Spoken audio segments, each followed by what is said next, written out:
New York mayor தேர்தலில் ஜனநாயக கட்சி சார்பில் போட்டியிட்ட மம்தானி அபார வெற்றி பெற்று ஜனவரி மாதம் நியூயார்க் மேயராக பதவியேற்றுக் கொண்டார். காசாவில் இஸ்ரேல் மேற்கொண்ட ராணுவ நடவடிக்கையை பலமுறை இனப்படுகொலை என்று கூறியுள்ளார். மேலும் கடந்த ஆண்டு நடைபெற்ற மேயர் தேர்தல் பரப்புரையின் போது நெதன்யாகு நியூயார்க் நகருக்குள் நுழைந்தால் அவரை கைது செய்யுமாறு காவல்துறைக்கு உத்தரவிடுவேன் என்று கூறியிருந்தார். அமெரிக்காவில் இஸ்ரேலிய அரசாங்கத்தை விமர்சிக்கும் முக்கிய நபர்களில் மம்தானியும் ஒருவர். நியூயார்க் டைம்ஸ் நிறுவனத்தின் தி இன்டர்வியூ என்ற நிகழ்ச்சியில் கலந்து கொண்ட மம்தானியிடம் நெதன்யாகுவை கைது செய்வது குறித்து கேள்வி எழுப்பிய போது, சர்வதேச குற்றவியல் நீதிமன்றம் அமைந்துள்ள நகரமான தி ஹேக்கில் தான் பிரதமர் நெதன்யாகு இருக்க வேண்டும் என்று நான் கருதுகிறேன். மேலும் நெதன்யாகு சர்வதேச குற்றவியல் நீதிமன்றத்தால் குற்றம் சாட்டப்பட்ட ஒரு குற்றவாளி. கடந்த பல ஆண்டுகளாக அவரது நடவடிக்கைகள் ஏற்படுத்திய விளைவுகளின் காரணமாகவே அவரை போர்க்குற்றவாளி என்று கூறுகிறார்கள் என்றார்.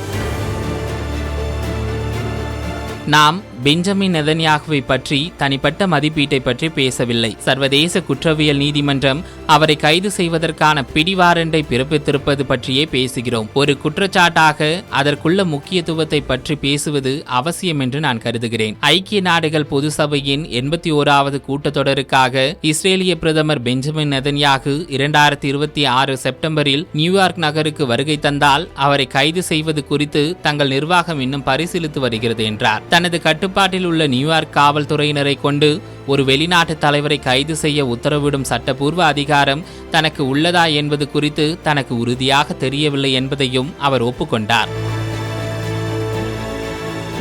சட்ட ரீதியாக தன்னால் என்ன செய்ய முடியும் என்று கருதுகிறீர்கள் என்று கேட்டபோது, இது குறித்த தெளிவை பெறுவதற்காக நகரத்தின் சட்டத்துறையை சேர்ந்த நிபுணர்களுடன் தீவிரமான ஆலோசனையில் ஈடுபட்டு வருவதாகவும் அவர் கூறியுள்ளார். சர்வதேச குற்றவியல் நீதிமன்றத்தின் பிடிவாரண்ட் உள்ளவர்களை கைது செய்ய நாடுகளை கடமைப்படுத்தும் ரோம் ஒப்பந்தத்தை அமெரிக்கா இதுவரை அங்கீகரிக்கவில்லை. அமெரிக்க அதிபர் டொனால்ட் டிரம்பின் நிர்வாகம் சர்வதேச குற்றவியல் நீதிமன்றத்திற்கு எதிரான தனது பிரச்சாரத்தை தீவிரப்படுத்தியுள்ளது. சர்வதேச சட்டம் என்று கூறப்படும் ஒன்றின் மூலம் அந்த நீதிமன்றம் அமெரிக்காவை குறிவைப்பதாக குற்றம் சாட்டியுள்ள டிரம்பின் வெளியுறவுத்துறை செயலாளர் மார்க்கோ ரூபியோ அந்த அமைப்பை கலைப்பதற்கான முயற்சிகளை மேற்கொள்வதாக அண்மையில் உறுதியளித்திருந்தார்.